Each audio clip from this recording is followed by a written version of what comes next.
जनता party Modi ji के नेतृत्व में, जो बाबा साहब ने अपने अनुयायियों को कहा, बार बार उन्होंने कुछ आह्वान किए थे। उन्होंने कहा था अपने अनुयायियों से कि शिक्षित बनो, संगठित रहो,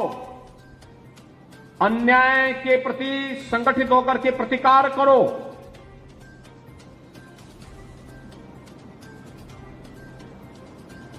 जब हैदराबाद के निजाम ने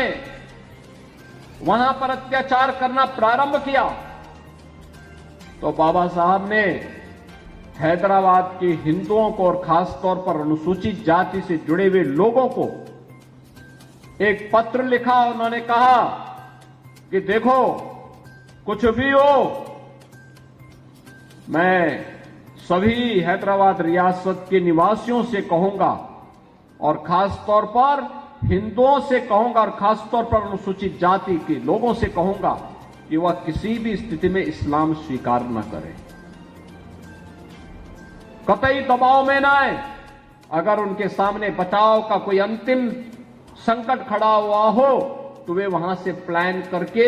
महाराष्ट्र की तरफ आ जाएं, लेकिन वे इस्लाम स्वीकार न करना, निजाम के सामने झुकना नहीं। और बहनों और भाइयों, यही कारण है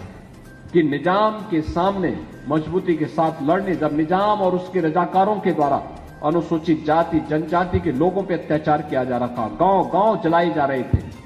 तब बाबा साहब वहां पे उनके साथ खड़े भी थे। और स्वतंत्र भारत में लौह पुरुष सरदार वल्लभ भाई पटेल, लौह पुरुष सरदार वल्लभ भाई पटेल